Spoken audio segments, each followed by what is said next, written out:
Chicos, buenos días. Soy Juan Valladares, docente de anatomía del Colegio Trilce.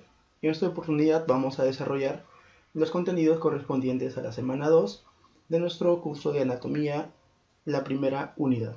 El tema del día de hoy es tejido epitelial.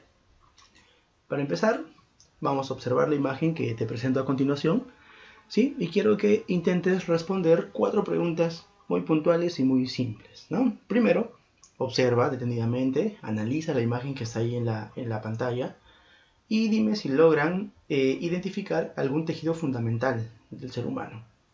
Recuerda que en la primera clase, cuando hablamos de histología humana, habíamos aprendido que existían 4 tejidos fundamentales en el ser humano, ¿no?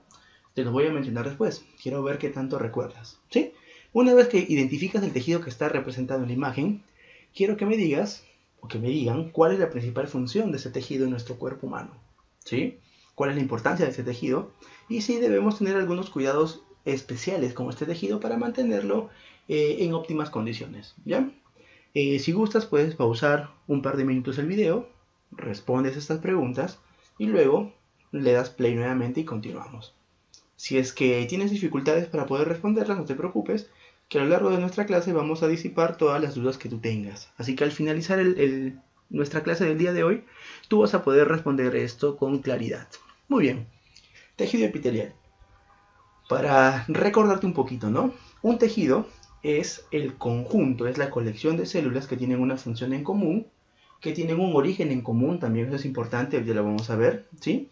Y se juntan, se reúnen, se agrupan para realizar una función en particular. Eso es un tejido, eso lo tenemos que recordar siempre que veamos o que estudiemos cualquier tipo de tejido. ¿Qué más? ¿Qué más tienes que recordar? Que un tejido tiene dos componentes, siempre, no importa cuál tejido sea, siempre va a tener una sustancia intercelular y va a tener las células, que en la mayoría de casos son las que van a realizar la función. ¿De acuerdo? Muy bien. Veamos las características principales del tejido epitelial. ¿De acuerdo? Primero, ¿de dónde proviene este tejido, no? Bueno, tú ya sabes, ¿sí? Que la vida se inicia con la unión de los gametos, ¿verdad? Las células sexuales, los gametos, tanto el masculino como el femenino, espermatozoide y óvulo, y se forma un huevo cigoto que continúa el desarrollo embrionario. Llega un punto en ese desarrollo embrionario en el cual nosotros podemos identificar 3 capas germinales que se van a nombrar en función a su ubicación del exterior hacia el interior. Van a recibir unos prefijos que van a darnos ese dato de la ubicación de ellas. Entonces, la capa más externa se denomina ectodermo, ¿sí? ¿Recuerdas? Ecto, externo, ectodermo. La capa media se denomina mesodermo y la capa interna endodermo. Entonces, tenemos que recordar, porque esto ya lo hemos visto, que cada una de esas capas germinales da un tipo de tejido como producto, ¿sí? ¿Recuerdas que hicimos un gráfico en la pizarra? Pues aquí está el gráfico, ahí lo tienes, ¿sí? Aquí está por colorcitos todavía, ¿no? Morado el ectodermo, amarillo el mesodermo y verde el endodermo. Y al costado tienes un esquema donde están coloreadas las estructuras que cada una de estas capas germinales va a dar origen, ¿sí? Analicemos el ectodermo. Vamos a ver. Mira las estructuras coloreadas. Toda la superficie, ¿sí? Que corresponde a la epidermis y sus derivados, y también el tejido nervioso. Mira, aquí tenemos el tejido nervioso que se está formando. Ectodermo. Entonces, en síntesis, tenemos tejido nervioso y tejido epitelial en el ectodermo. En el mesodermo, pues tenemos, mira el esqueletito aquí, tenemos la musculatura que se está desarrollando, el tejido conectivo y la parte epitelial del aparato cardiovascular y renal. Entonces tenemos tejido óseo, tejido muscular, tejido conectivo y tejido epitelial para el mesodermo. Y en el endodermo, pues acá tenemos, mira, todo el tejido epitelial, ya sea de revestimiento o glandular, que va a estar distribuido en los órganos internos, básicamente. Entonces, a la pregunta de cuál es el origen del tejido epitelial, la respuesta sería las 3 capas germinales, y tú ya sabes, ya te dije cuáles son las estructuras puntuales que se originan de cada una de ellas. Genial. ¿Cómo clasificamos a este tejido epitelial? Lo clasificamos de acuerdo a la función que realizan, ¿sí? Van a haber 2 grandes grupos. El epitelio de revestimiento, que se encarga de cubrir superficies tanto externas e internas, y esto le va a permitir que tenga la función protectora, por un lado, y también de transporte, Y va a haber otro tipo de tejido epitelial especializado, entre comillas, porque no va a ser lo que comúnmente encontramos como referencia, sino este se va a encargar de secretar, de elaborar productos y las va a liberar a la sangre, en este caso estaríamos hablando de tejido epitelial glandular endocrino, o lo va a liberar a cavidades o al exterior, en este caso tejido epitelial glandular exocrino. Ya lo vamos a ver más adelante cuando veamos puntualmente la clasificación. ¿Qué más? Este tejido epitelial tiene una característica muy particular que nos lleva a una interrogante que seguro todos se la van a hacer en sus casas. Es avascular. ¿Qué significa eso? Que no tiene irrigación sanguínea. Ahora, pero si no tiene irrigación sanguínea, eso nos lleva a preguntarnos, ¿y cómo se alimentan estas células? Porque tú te debes acordar que el sistema circulatorio es el que transporta los nutrientes, ¿no? Que nuestro aparato digestivo obtiene, lo transporta a las células para que ellas puedan utilizar básicamente la glucosa para poder obtener ATP mediante los procesos que tú ya conoces, ¿no? Glucólisis y todo lo demás. Entonces, ¿cómo es que este tejido se nutre? Aquí abajito está, mira, ve. Vamos a ver la respuesta en un ratito, ¿no? Entonces, nos quedamos con este concepto que es avascular. ¿Qué significa eso? Que carece de irrigación sanguínea. Perfecto. Pero lo que sí tiene abundantemente son terminaciones nerviosas sensitivas. Está altamente inervado. Y eso pues se debe a que en la piel tenemos el sentido del tacto y tenemos un tipo de tacto que es el tacto fino, que nosotros al interactuar con superficie, con estructuras, con elementos, con materia, podemos obtener mucha información solamente palpando debido a las diversas terminaciones nerviosas que tenemos en nuestra piel, ¿sí? Lo que conocemos como corpúsculos sensitivos, ¿no? Que hay un corpúsculo para cada uno de las sensaciones o los estímulos que podemos captar nosotros, que ya en sesiones posteriores vamos a revisar. Perfecto. ¿Qué más? Lo que les mencionaba, la nutrición es por difusión. La difusión es un tipo de transporte activo o pasivo. ¿Gasta energía o no gasta energía? Acuérdate, no gasta energía, por lo tanto es un tipo de transporte pasivo, ¿sí? Se atraviesan las estructuras del tejido conectivo que sí es vascularizado y que está debajo del tejido epitelial y por difusión los nutrientes llegan a las células y estas son capaces de poder aprovecharlos. Y aquí tiene que ver algo importante. Mira, te voy a poner un esquemita, te voy a poner un dibujo. Ahí está. Mira, estos son los tipos de tejido epitelial, ¿de acuerdo? Todos tienen un parecido, ¿no? Son muy similares. La forma de repente los diferencia y eso nos va a ayudar a clasificarlo más adelante. Pero en general, todos tienen en la base una... Aquí está, mira. Todos tienen una base, una lámina, una plaquita. Y a eso se llama lámina o membrana basal. Ese es el límite inferior de todo el tejido epitelial. Sobre él, sobre esta lámina basal, las células se van a colocar o una fila o una sobre otra. Y debajo de esta lámina basal va a haber tejido conectivo. Y como te acabo de mencionar, el tejido conectivo sí es altamente vascularizado. Los nutrientes llegan a esta zona y por difusión suben, llegan a las células epiteliales y estas pueden aprovechar los nutrientes. Entonces ahí está la nutrición por difusión gracias a la acción del tejido conectivo. Perfecto. ¿Qué más? Sus células están adheridas fuertemente, mira, pegaditas, no se sueltan, están ahí formando como una pared, ¿sí? Bien unidas. Eso es para que formen pues la barrera, ¿no? Para que puedan delimitar, proteger. Perfecto. Lo que te mencionaba ya, que descansa sobre una membrana basal formado por glicoproteínas y fibras reticulares. Vamos a ver eso cuando hablemos de tejido conectivo, que tiene una implicancia pues en la nutrición por difusión. Y por último, los componentes, ¿no? Que ya te mencioné al inicio. Tiene células y tiene su sustancia intercelular. Eso es común en todos los tejidos. ¿Qué cosa va a cambiar? Las características y la cantidad de ellos, ¿no? En este caso predomina básicamente el componente celular y la sustancia intercelular es muy escasa y en algunos casos se puede encontrar como dato que es nula. Mira, ve.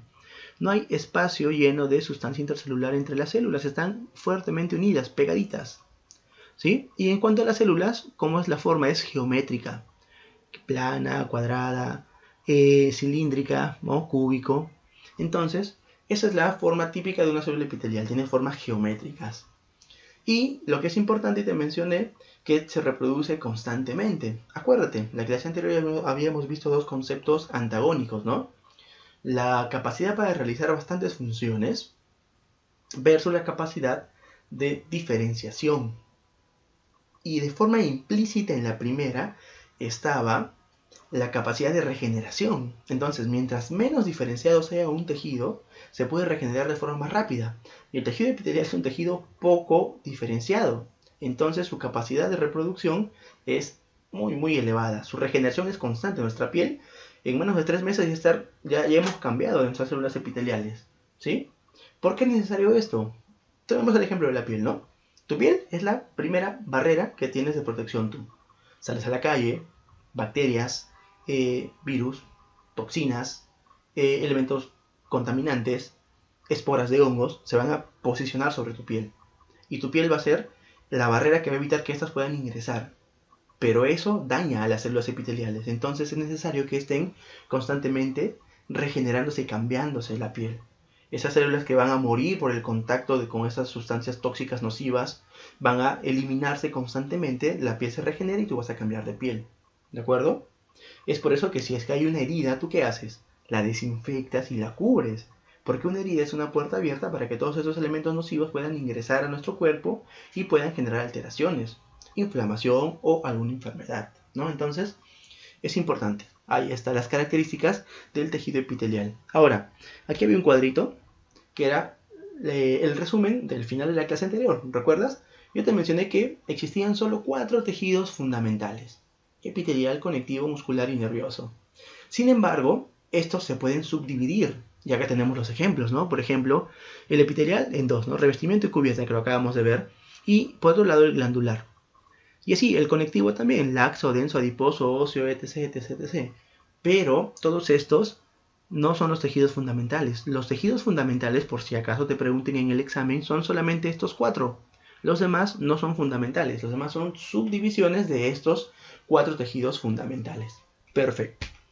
Entonces, avancemos. La clasificación se basa en 2 criterios. 2 criterios de clasificación. Primero, ¿cuántas capas de células tiene tal o cual tejido? Y segundo, ¿cuál es la forma de las células que forman este tejido? Entonces, cuando mezclamos estos 2 criterios de clasificación, aparecen los tipos de tejido epitelial que vamos a ver el día de hoy. Primero, aquel tipo de tejido que tiene una sola fila, una sola hilera, como imagínate que son ladrillitos, ¿no? Una sola hilera, la primera hilera de ladrillos. Ese es el primer tipo. Luego que identificamos cuántas hileras, cuántas capas tiene, vamos a ver la forma de los ladrillos, de las células. Entonces tenemos monoestratificado, o también llamado simple, pero del tipo plano, del tipo cúbico y del tipo cilíndrico. Perfecto. El del tipo plano lo podemos encontrar en las mucosas, en las serosas y en el endotelio. ¿Sí? Vamos a ver acá. Mira, este es el epitelio plano. Forma geométrica, mira, ve, hexagonal, 6 lados, unidas fuertemente, pegaditas, y acá está la lámina o la membrana basal. Una sola fila de células. Vamos al ejemplo. Mira, acá tienes un capilar sanguíneo. Y en este capilar sanguíneo, ¿sí? Es una arteria muy chiquitita que llega hasta el último al último lugar de tu cuerpo llevando sangre y nutrientes. Tú puedes observar que este tubito, por así llamarlo, ¿por quién está formado? Por células. ¿Y qué tipo de células crees que son? ¿Se parecen o no? Claro, son células epiteliales del tipo monoestratificados planas. Son las células que se llaman células endoteliales, y la parte interna de todos los vasos sanguíneos está tapizado por dentro por este tipo de células. ¿Te acuerdas que te dije que la función era cubrir superficies externas e internas? Y esto, pues mira, cubre el interior de los vasos sanguíneos. ¿Qué tipo de tejido? Epitelio plano, monoestratificado o simple plano, también puedes llamarlo. Ya está. Y pues al interior recorre la sangre con todos sus componentes que tú ya los conoces, o si no, no te preocupes que vamos a verlo en las siguientes sesiones. Cúbico. Mira, tienen forma de un cubito las células, y como hay un solo estrato, hay una sola fila, una sola hilera, pues se denomina monoestratificado o epitelio simple cúbico. ¿Dónde encontramos eso? En el ovario, en la retina, en las glándulas sudoríparas. Y acá lo vas a ver claramente, mira, ¿ves acá formando estos circulitos? Acá está el núcleo, mira, de un color más oscuro, y el citoplasma de un color más clarito, un morado claro, ¿no? Entonces, acá mira, una célula, 2 células, y todas estas cada una de estas son células cúbicas por la forma, ¿no? Y ahí está la luz al centro, ¿no?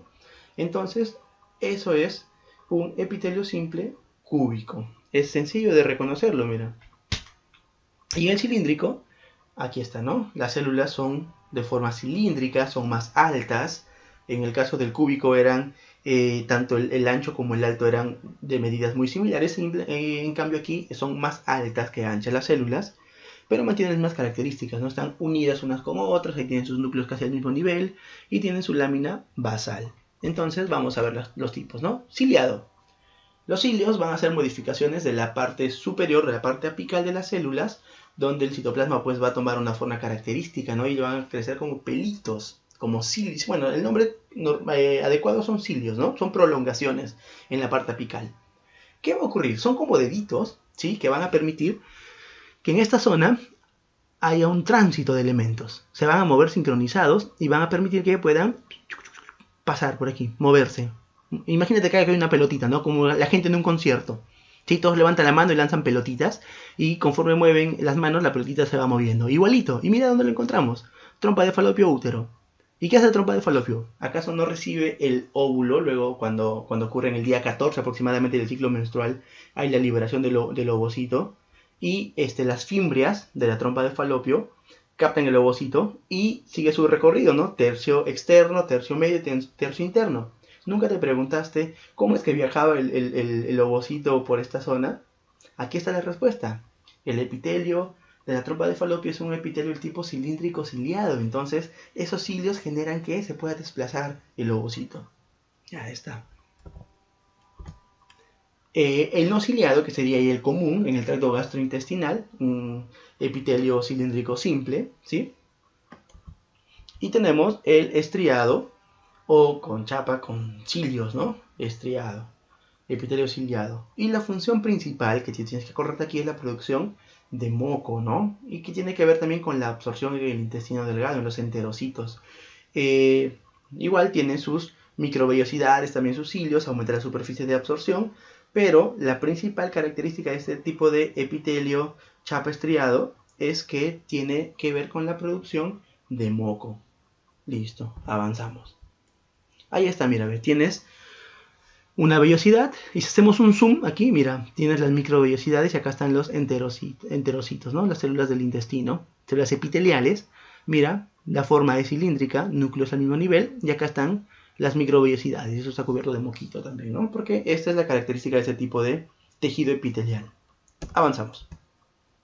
Luego tenemos, dentro también del tipo de revestimiento y cubierta, tenemos el poliestratificado.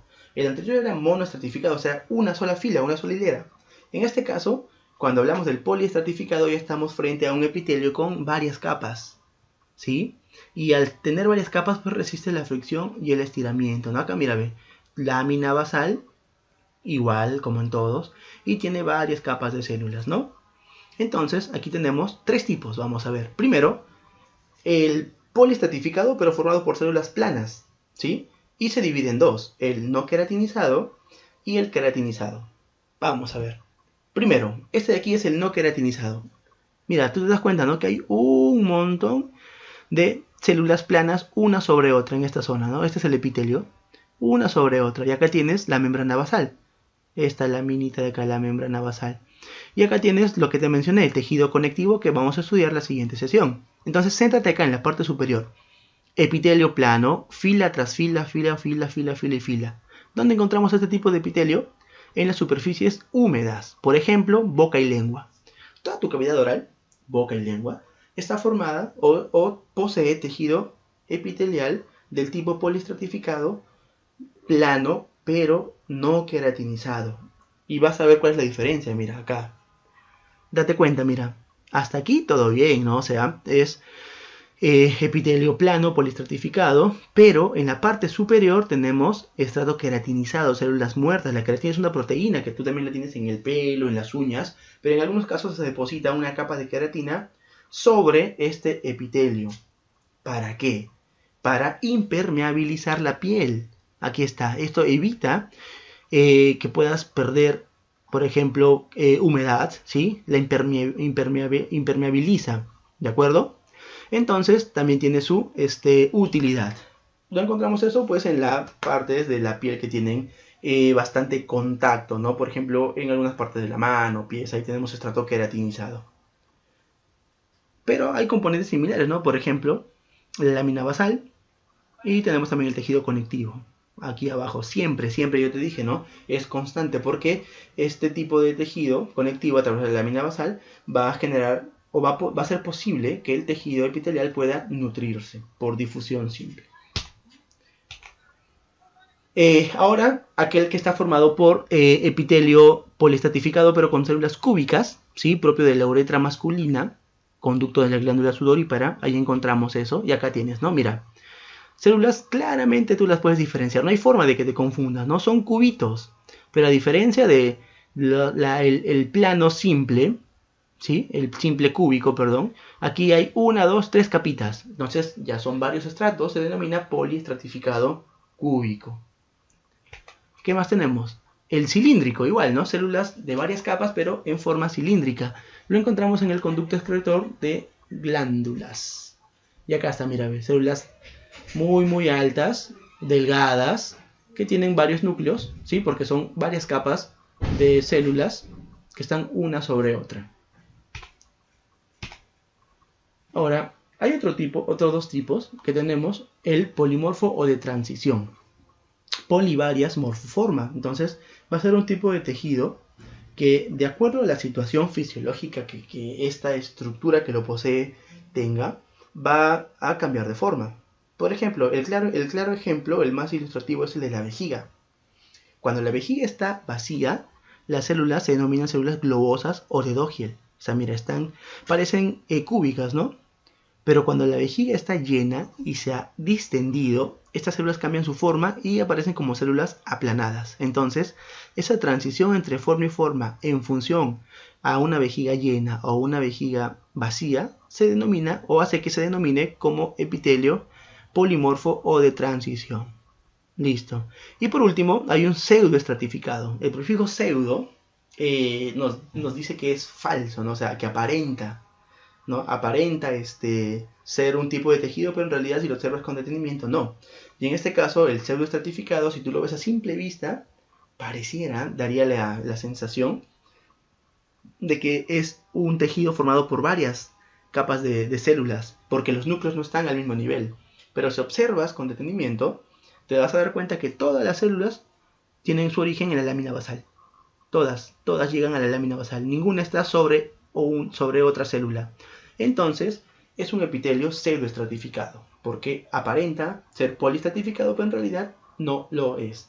Tampoco clasifica como un epitelio simple, ¿no? Claramente no es un epitelio plano, simple, sino se denomina pseudoestratificado, ¿no? Esto es importante porque este tipo de epitelio recubre todo el tracto respiratorio. El tipo de epitelio de tus vías respiratorias superiores es un pseudoestratificado cilíndrico, como la imagen, y con cilios. Y tiene incrustaciones de células caliciformes, que son las que van a producir el moco. Es importante. Pregunta de examen probablemente. Listo. Hasta ahí es el de recubrimiento, ¿no? Revestimiento de cubierta. Ahora vamos a ver el otro tipo de tejido epitelial, que es el epitelio glandular. Yo te mencioné, te dije al inicio, ¿no?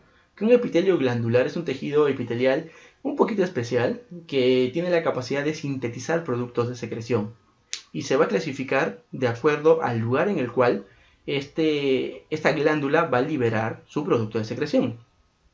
Si lo hace a una cavidad o al exterior, estaríamos hablando de una glándula del tipo exocrina. Por ejemplo, glándulas sudoríparas, glándulas gástricas, etcétera, etcétera, ¿no? Tanto como el sudor, como el ácido clorhídrico, por ejemplo, ¿no? Entonces, mira, acá tienes. Acá está todo esto que está de, bueno, celestito, verde, medio agua. Sería el epitelio, las células epiteliales, ¿no? Tienes el adenómero, que es la parte secretora, esto es lo que va a sintetizar, y tienes tu conducto excretor. Este de aquí va a ser el que va a vertir el contenido fuera del organismo o en una cavidad. Entonces, mira, todo está cubierto por epitelio, aquí se elabora el producto de secreción y se libera. Imagínate que esta es la piel, ¿sí? Y esta es una glándula sudorípara. El sudor se libera al exterior, exocrino. En cambio, el endocrino, que es propio de las glándulas endocrinas como la tiroides, hipófisis, la pituitaria, etcétera, etcétera, o la parte endocrina del páncreas, por ejemplo, ¿sí? El contenido no lo van a liberar a una cavidad, ya sea la boca, la cavidad gástrica o el exterior. Va a ir directamente a la sangre, porque lo que van a sintetizar son hormonas. Entonces, mira, aquí no hay ningún capilar sanguíneo asociado.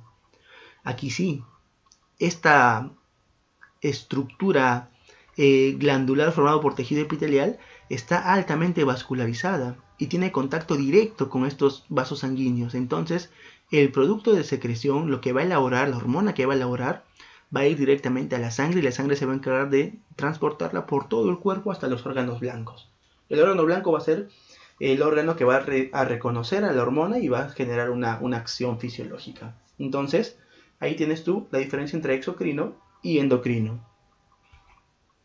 Ahora, yo te mencioné al inicio que las funciones que el tejido epitelial cumple son variadas debido a que no es muy especializado. Entonces vamos a ver algunas de ellas. Las que están aquí en la parte derecha van a ser las que nos van a demorar un poquito más para explicarlas y estas ya son un poquito más conocidas. Vamos a empezar por aquí. La secreción, ¿sí? Las glándulas endocrinas, ¿sí? O exocrinas son las representantes de esta función, porque van a liberar ya sea moco, hormonas, enzimas, etcétera, etcétera, ¿no? Es lo que acabamos de hablar. Y aquí tenemos un ejemplo bien particular. Tenemos ahí el páncreas, ¿no? El páncreas ya es un órgano, sí, es un órgano muy importante en la regulación de la glucosa, en la regulación de la glicemia, el azúcar, por ahí, así tú quieres decirlo, ¿no? Que cuando esta regulación hormonal del páncreas endocrino básicamente se altera, aparece una condición patológica llamada diabetes mellitus, ¿no? Tipo 2 generalmente, que es por un exceso en la ingesta de carbohidratos. Cuando es un defecto genético estaríamos frente a la diabetes tipo 1, ¿no? Pero lo más común es diabetes tipo 2. ¿Qué ocurre? Aquí tenemos las células pancreáticas, ¿no? En los islotes de Langerhans, aquí están, hay varios tipos de células, hay 3 tipos de células pancreáticas, ¿no? Pero nos vamos a centrar en las células beta del páncreas, que la tenemos aquí, mira, están señaladas de azulito. Estas células beta se encargan de liberar una hormona llamada insulina. Y esa insulina tiene que ver con la capacidad de aprovechamiento de las células frente a la glucosa, ¿sí? Está la glucosa en tu torrente sanguíneo, está tu célula, viene la insulina y te ayuda a que la glucosa ingrese a la célula. Y de esa forma tú puedas aprovecharla, metabolizarla y tener energía. Esa función la hace el tejido epitelial. Ellas son las que sintetizan estas moléculas, esta hormona, y la liberan a la sangre. Entonces, ves que es muy importante. Y ese es solamente un ejemplo. Hay diversos ejemplos que podemos mencionar, pero quédate con este ejemplo del páncreas. Lubricante, lo que te mencioné, por ejemplo, ¿no? Mira, ahí tienes tú, ¿qué tipo de epitelio es? Pseudoestratificado, cilíndrico ciliado. Y mira de dónde es epitelio nasal, vía respiratoria superior. ¿Qué ocurre? Mira, acá tienes tu célula caliciforme, que es una célula modificada que secreta moco. Y mira, acá aparece una ola, no un mar. Esto es moco. ¿Y qué hace el moco? Las bacterias, los virus o el polvo que puede ingresar por tus vías respiratorias se queda atrapado. Se concentra acá, no ingresa hasta las vías respiratorias inferiores, no llega a pulmones la mayoría. Y esto permite que al quedarse atrapadas acá, tú puedas expulsarlas junto con el moco. Por eso es que cuando estás en un lugar con bastante polvo, por ejemplo, se forma mayor cantidad de moquito en las vías, en las fosas nasales que en un lugar sin polvo. ¿Por qué? Porque tus células reaccionan y secretan el moquito, que actúa como lubricante. ¿Qué más? Contráctil. El miotelio, ¿sí? Mio viene de músculo, también son células especializadas que lo encontramos, por ejemplo, en las glándulas mamarias, sudoríparas y salivales, que ayudan. Contracción, pues, ¿no? Es una asociación. Ahí ves estos de acá serían los adenómeros que van a generar el producto de secreción, y acá está las células contráctiles, el miotelio, que frente a estímulos se contraen y eso hace que el contenido pueda liberarse, ¿no? En el caso de, por ejemplo, la glándula mamaria, el estímulo es la succión, ¿no?, del niño. Eso hace que el miotelio se contraiga y pueda liberar la leche que ya se ha formado en las glándulas mamarias. La difusión es el pasaje e intercambio de sustancias, por ejemplo, lo que ocurre en el alveolo con la hematosis. A ver, acuérdate, la parte final de las vías respiratorias inferiores son los sacos alveolares, ¿sí? Los alveolos, que son una especie de, bueno, son saquitos en realidad. Y adivina quién forma esos saquitos. ¿Qué tipo de célula está ahí? Células epiteliales. ¿Por qué? Porque son células delgadas, es epitelio simple, plano, delgadito. Y tienen su nombre, son neumocitos, se llaman. Hay neumocito tipo 1 y neumocito tipo 2. En este caso, las encargadas de la difusión del pasaje es el neumocito tipo 1.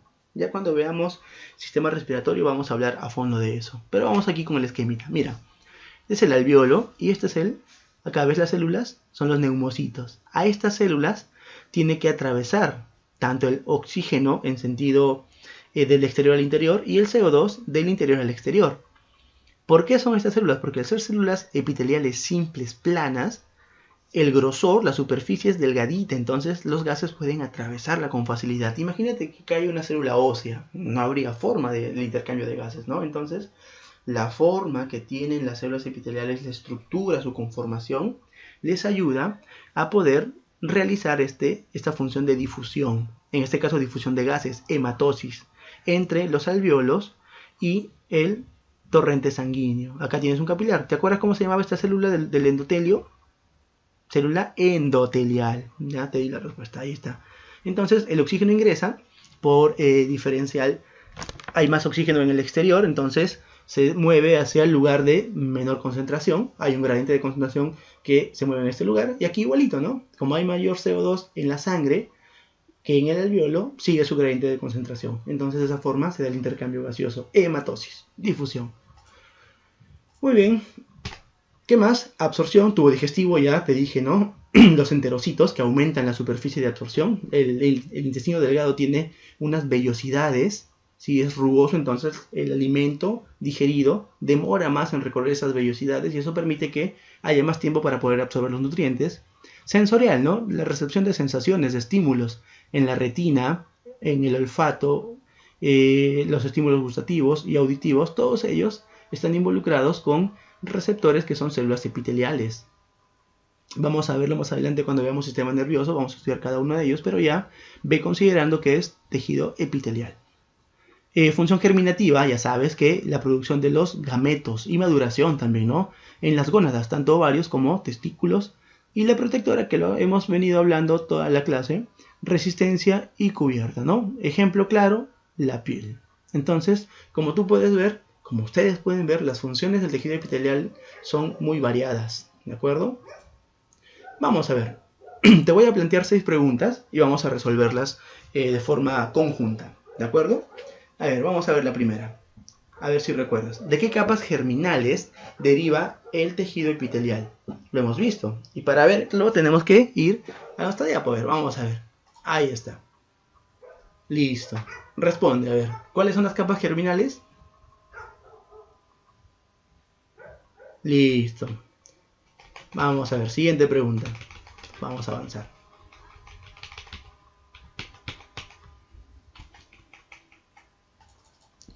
¿Cuál es la diferencia entre una glándula exocrina y endocrina? Ahí está. ¿Cuál es la respuesta? Exocrina, exo viene de hacia afuera y endo viene de hacia adentro. Entonces, listo, da la respuesta. ¿Cuál es la diferencia entre el tejido epitelial de revestimiento y glandular? Ahí está, mira, revestimiento y glandular. Fácil. Al final te doy la respuesta, no te preocupes. Siguiente pregunta. ¿Cuál es la principal característica del epitelio ciliado estriado? ¿Sí? El famoso epitelio ciliado en chapa. Vamos a ver. ¿Te acuerdas? Polistratificado, plano, este no. Y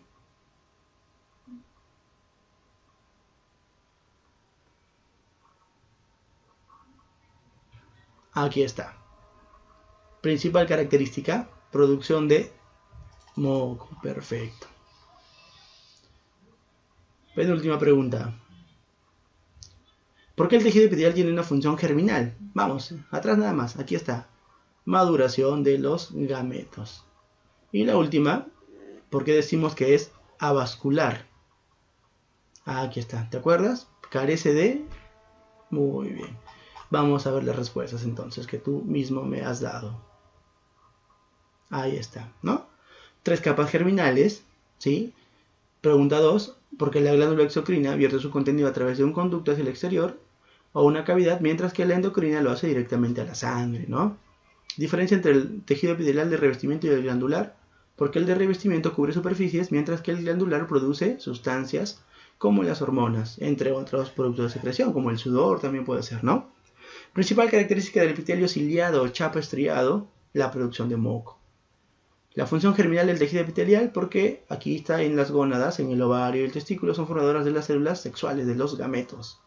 ¿Y por qué decimos que es avascular? Porque este tejido carece de vasos sanguíneos.